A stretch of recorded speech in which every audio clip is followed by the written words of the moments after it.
seen. So let me know what you've been watching and what you recommend that I take a look at. I'm gonna go by streaming platform and in order of preference. So I'll start by talking about what I really liked and going down towards the things that I really didn't like. Obviously, these are just my opinions and they're super objective. No, subjective. They're super subjective, so I hope nobody takes any offense if there's something that I didn't really love that you yourself love. Because my opinions could be totally off base from what the general populace might think. So, it's just all in good fun. So, starting with Amazon Prime Video. Amazon Prime Video. I think the favorite thing for me that I've seen on that platform within the last few months is a movie called Bottoms. Bottoms, bottoms, bottoms, bottoms, bottoms, bottoms, bottoms. And in all of my explanations, I won't give anything important away. But it's this sort of like quintessential nostalgic teen movie based on two best friends, two high school girls who inadvertently start this like fight club at their school. I mean, they sort of like promote it as this like self-defense club for women so they can protect themselves, but it's really like basically like a fight club. It's a comedy, it's sort of a drama. Definitely some points of conflict, but I thought it was really funny and way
seen it because, again, I'm really behind the curve. This came out a while ago, but really, really good, important film that I recommend in the off chance that you haven't seen it. Last night, I watched a movie called Polite Society. Polite Society. Which is about two sisters. A younger sister who wants to be a stunt woman, and an older sister who wants to be an artist. And the older sister basically gets into a bad situation and gets engaged to a man that is not great. And so it's up to the little sister to save her because nobody else believes that this guy is bad guy and that this family is bad family. And it's another comedy drama type film. It was pretty good. It took a little while to pull me in, but I did like it. Okay. I also started recently watching a new show, which I think is on Amazon too, called The Boys.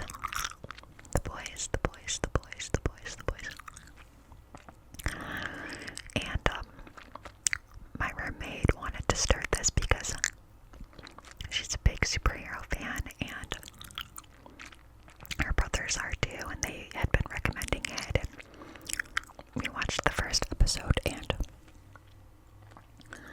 it's basically about these, like, this group of superheroes that are, like, promoted as, like, important, like, to the community. Like, they go out and save the day, but behind the scenes, they're, like, all really crappy people, more or less. And, hijinks ensue. Based on the first episode, it actually gets pretty dark. And so I'm not sold on it. And neither was my roommate. I think we both agreed that we, like, weren't that interested in watching more of it, but it could be one of those things where I need to watch another episode or two to kind of, like, get bought in. I don't know. But it definitely feels like satire in a sense. It feels like very on the nose, like socio-political themes. And that can be good, but it can also be hard to watch. And I know for me personally, again, without getting into anything too extreme, I will say there's like a moment of like essay pretty early on, which I don't love. I don't like to see that, me personally. And so I don't know if that's going to be a recurring theme in the show, or if it was just like a quick moment of, okay, this guy's not a good guy. I don't know. So I'm not sure if I'm going to continue with it, but if you have and you like it, let me know. Give me some context, and if you think it's worth continuing. And then, let's see. Okay. So this one I saw in theaters, but it is on Amazon now. I saw it on there. And I saw it in theaters. Did I just say that? I think I just said that. It's called Fall Guy. Fall Guy with, I want to say, Ryan Gosling. That sounds right. And it's a movie about a stuntman who's like pining over this woman who is directing a new film that he is participating in. And it's kind of, I would classify that as like a rom-com, romantic comedy.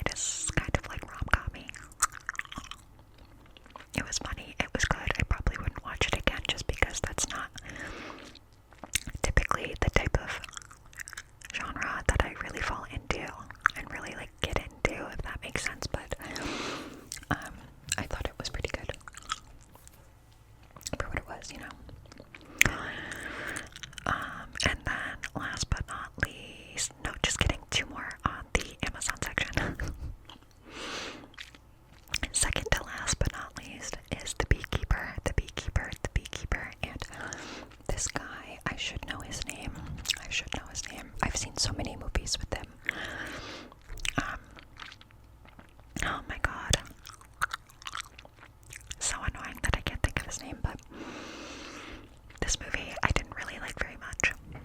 It's about a guy who works for, or used to work for, this like secret government program called the Beekeepers. And he's like more powerful than like the FBI, the CIA, like the military. He knows like all the tricks. He's like a super good fighter, super smart, whatever. And he's trying to like save the day, basically get revenge on this like group of scammers who like do data mining and steal people's information and like bankrupt them essentially. And the premise is interesting, and it's definitely like an action film. And I take that for what it is. You know, there's a lot of movies like that you watch for the fun of it, the action, and I get that, but it felt really far-fetched. I know they typically all do, but that one felt really far-fetched, because it's like, this one guy is just fighting all of these people and has like not a bruise on him. I kind of thought that about John Wick too. I was like, this just doesn't feel that realistic to me. And also, I love the script, the writing. I thought it was kind of like corny, hokey in places. Not for me. And then my least favorite on this entire list for the Amazon section is Renfield. I am told it is kind of like an updated Vampire's Assistant type of movie. I don't think I've ever seen The Vampire's Assistant, but I can see how it would fall into that. It was a comedy about basically like Dracula's assistant, and he was like a good guy and like trying to get out of it, and kind of like went to this self-help group for getting out of a toxic relationship, like the relationship being the one he had with Dracula. And I just didn't find it funny. It wasn't my type of humor or comedy, but it could be, you know, a lot of people's. I think it had a pretty decent rating, but I just couldn't get into it. It didn't grab me, you know, and it didn't grab my roommate or my friend either. None of us were really into it. I don't know why we didn't turn it off, but oh, and that one had Nicolas Cage. Dracula was played by Nicolas Cage. So, that one I wouldn't watch again, and I wouldn't recommend it unless you're into that type of comedy, which I don't even know how to describe it. I just straight up didn't find it funny. But again, that's just my opinion, so please, no offense if you saw it and you're like, oh my god, Renfield is my favorite movie. I'm really sorry if I'm dragging it and you really like it. Okay, moving on to Max, which, to me, in my opinion, Max is like unparalleled. That is my all-time favorite streaming platform. I really like the documentaries and the docu-series that they have on Max, and I don't know, I'm just a fan. I finished up, finally, I know I'm behind on this too, I finally finished up Quiet on Set. I had seen the first 4 episodes, and I just watched the 5th and final the other day, and wow, just like a quick trigger warning, if you haven't seen it, it's about basically the abuse of childhood actors on Nickelodeon. So a lot of people are featured on it, and some are interviewed as well. Like Amanda Bynes played a big part in this docu-series, but she didn't do any interviews or anything. Like, she didn't participate in it, but she was spoken about pretty often. Drake Bell was featured from Drake and Josh. The cast was featured. Ariana Grande. I don't think Jenna McCurdy was interviewed or anything, but I mean, she wrote a whole book talking about her experience, so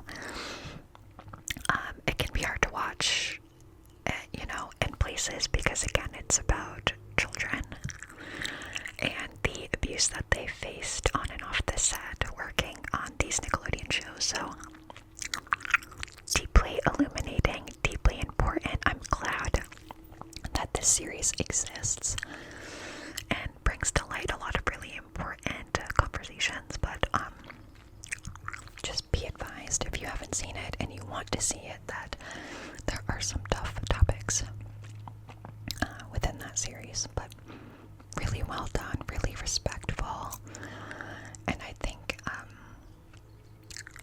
it does justice to the children, now adults, who went through what they went through.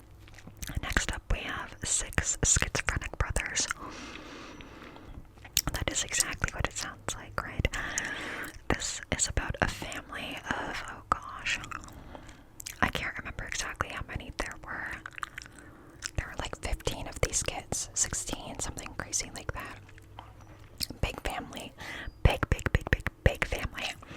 But 6 of the brothers had schizophrenia. And so the story follows their lives and their interactions with the other siblings and the parents, and it's a hard watch. That's a hard watch as well, so be advised that there are some challenging themes in that series. I can't remember how many episodes. It might have been like 3 or 4. But really eye-opening as well. Okay, so that is 6 schizophrenic brothers. I'm gonna grab another piece of gum.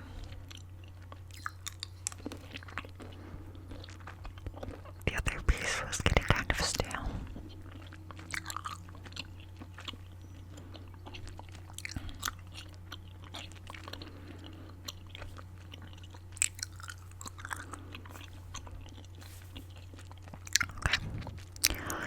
Next up, on Max, still on Max, is MoviePass, Movie Crash. MoviePass, Movie Crash. MoviePass, Movie Crash. MoviePass, Movie Crash. Now, I don't know about you, but back in the MoviePass heyday, I used that card like literally every day. Now, if you don't know,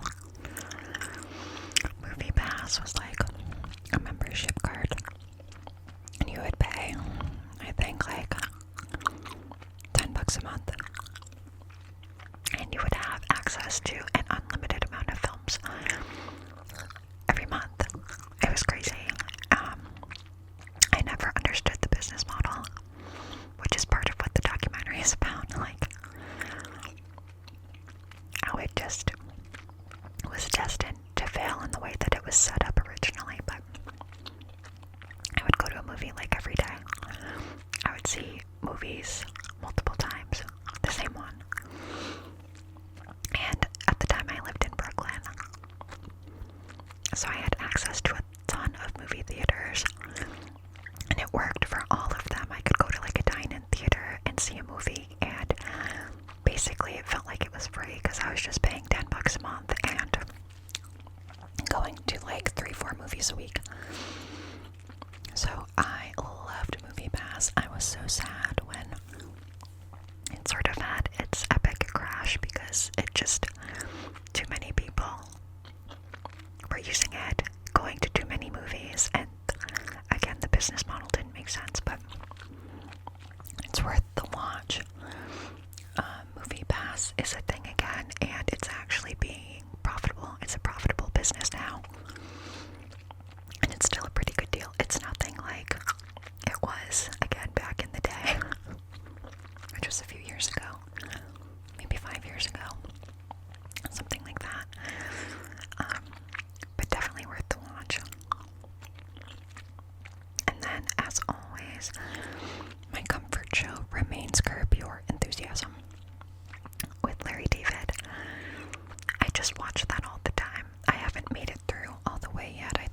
season 5. But it's a good background show when I just need something mindless on. When I don't want to sit in the quiet, you know? Similarly, Ugliest House in America, though I am all caught up on that show. Which is this woman, Retta, who I hear is also on Parks and Rec, but I've never seen that show, so I cannot confirm. But the host is this woman named Retta, who goes to different houses around the country and basically rates their ugliness. And whoever is deemed the ugliest house in America for that season gets a renovation, like a home renovation. It's pretty fun. Kind of like your classic HGTV type show, except it's on Max. So it's a fun watch. Also, I didn't really explain Curb Your Enthusiasm, but it's like, kind of like a sitcom.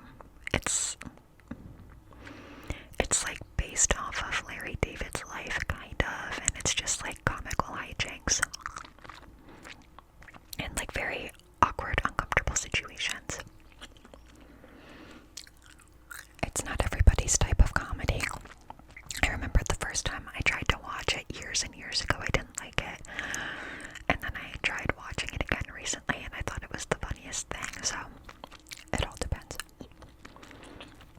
Ugliest House in America is funny because Retta is a really good host. And I just like her a lot and it's a fun watch. And then finally on Max, I saw Wonka and Dune 2. I think I saw both of those in the theaters, but they are now both on Max. I liked Wonka, surprisingly. It's about Willy Wonka is sort of like come to fame, basically. That's the premise. And it's starring Timothée Chalamet. Both of these films are, and I love Timothée Chalamet. And I thought Wonka was good. I'm not a musical person, typically, and it was a musical, but I did enjoy it. Dune 2. Y'all, you lost me with Dune 2, okay? I know that is pretty popular. I saw the first one and the second one pretty close together. Sci-fi is not really my thing, and those movies were long, and what saved them for me was Timothée Chalamet. Otherwise, I don't think I could have made it through. I know they're wildly popular. People love Dune and Dune 2, so I get it. I understand if that's your thing. It's just not my genre, you know what I mean? I understand the appeal, though, if that makes sense, but that's not my appeal. So that I would put at the bottom for that little, like, section of Max content. And then, finally, moving on to Netflix. Downfall, The Case Against Boeing. Downfall, The Case Against Boeing. If you haven't heard, I don't know how you haven't, but if you haven't heard, there's been a lot going on with Boeing, the manufacturers of most of the planes that are flown around the country. They also produce weapons and space stuff, and they're a big company, right?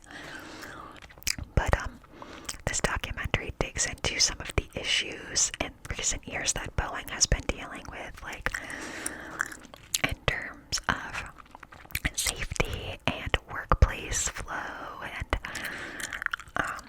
basically maintenance and cut corners and things of that nature that like really should not be happening.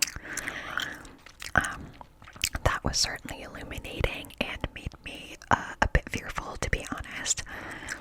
And I definitely don't want to instill fear in anybody else. I already hate flying, so that was a hard watch for me personally, because it takes a lot to get me on a plane, as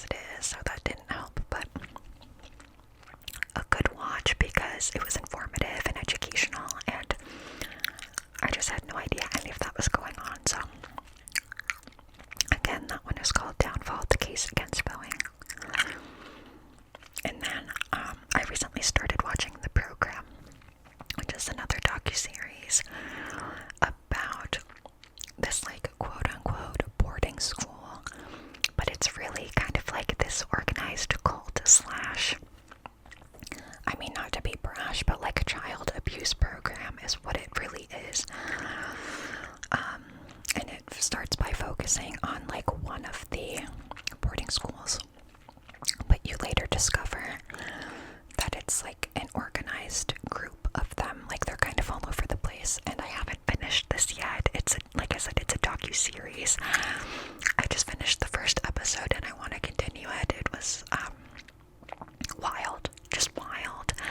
And so you hear about the stories of these former children, now adults, who were put through the program. So I recommend that. And then last but not least, from Netflix, was Unfrosted, sort of like this like comedic satire slash, I don't know how true it is, but it's like, I guess, loosely based off of the rise of Kellogg's and Pop-Tarts, and it features Jerry Seinfeld, and I did not like this film at all. People loved it, it got great reviews, everyone was talking about it. I was like, oh, I have to see this film. A lot of big stars were in it as well. I didn't like it at all. I didn't think it was funny. It didn't grab me at all. So again, like, I can acknowledge that that was a really well-loved movie. And it just wasn't for me. And that's okay. So that is everything that I could think of that I've watched in the past few months. I might be missing some. That's highly possible. But I think that covers like at least a big chunk, if not very close to everything that I've seen.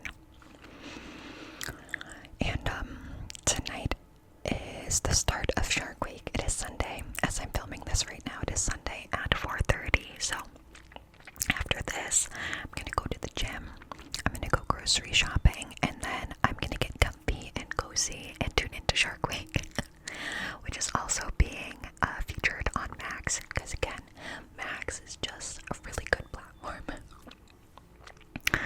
So I'm excited for that, and I know that's kind of silly and hokey, but I love sharks, love aquatic life.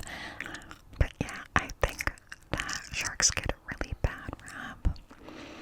I think there's misinformation, a lack of education about the way sharks function and operate, live, and exist. And I think to some degree Shark Week tries to inform people of that. Of course, with any series or type of anything, there's like that clickbaity kind of element to it, of like, the great white, the biggest, scariest shark, whatever.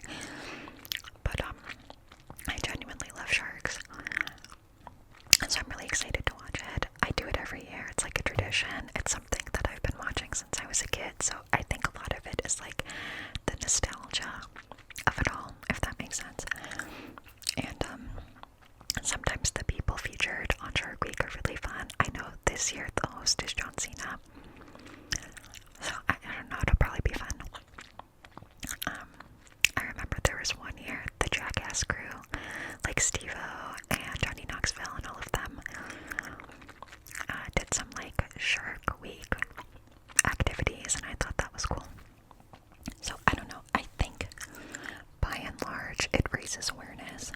Like anything else, it's an imperfect tool for that, but I will be tuning in and probably having like a tofu grinder. I used to always get eggplant parmesan grinders. I mean way back in the day it was like chicken parm grinders. But now that I don't eat meat, it's tofu, and now that I don't eat cheese, it's sauce and some veggies, so not quite the same thing, but that's my comparison. So I'm looking forward to that. And I have a similar sort of tradition with the Winter X Games. I love when Winter X Games come around, and I do the same thing. I like hunker down for that. I watch it all. I try to get people to watch it with me, but not everybody's into it, so, which is fair. But I look forward to that every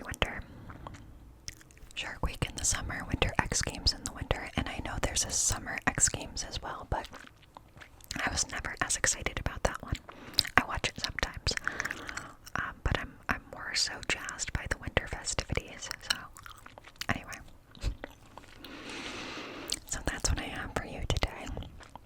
Please let me know what other TV shows or movies I'm missing,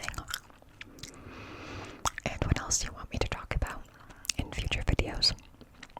I recently did a soft-spoken video talking about the books that I've been reading. I could also talk about music I've been listening to, ASMR artists I've been watching / listening to. What other things do we consume? Is that it? Books, TV, music, yeah. I feel like that's probably all of it. Could also be something completely different. Doesn't have to be any of that, so if you have other ideas, definitely let me know. I'm going to continue to try my best to post at least, so I'm always going to try to do my Monday video, right? And in any week that I can, I want to do a second video, with the caveat that it will probably be shorter in nature because it's harder for me to get 2 out, certainly with just my schedule. So, but that's the goal. I'm gonna keep trying for that. It probably will not happen every week, but I will do my best to get 2 videos up a week as often as I can. So, again, no promises with how often that ends up shaking out, but I'm going to do my best. I hear you that you want more content, which is such an honor for me, and I'm going to do my best to make it happen, and all those good things. So again, keep me posted on what else you would like to see. Let me know how you're doing, if you are staying cool, if you have exciting summer plans. I have a few exciting things coming up that I'm excited to talk about and show off in videos, in future videos. Nothing this week, but coming up in the not so distant future, so certainly things to look forward to, and I can always find something to talk about. Whenever I think I don't have much going on, I sit down and I just start talking, and suddenly it's like 40 minutes in, and I don't know where all the time went, you know what I mean? It's usually easy. But again, I always want to just make sure that I'm covering all the good things, you know. But it is really hot, so I am gonna take a sip of this water from my bug jug. I love this thing. Helps me stay hydrated. Because for whatever reason, I just love drinking from a straw. And people tell me, well, if you drink too much from a straw, you're gonna get wrinkles around your mouth. And I was like, okay. And I'm gonna get wrinkles regardless. I'm going to age and I'm going to get wrinkles. And that's part of the process. And if the choice is I can get wrinkles and stop drinking from a straw, or I can never drink from a straw and get wrinkles, I'm fine with the wrinkles. I'm gonna get old one day. Like, that's just, it is what it is. And I want to enjoy life as much as I can.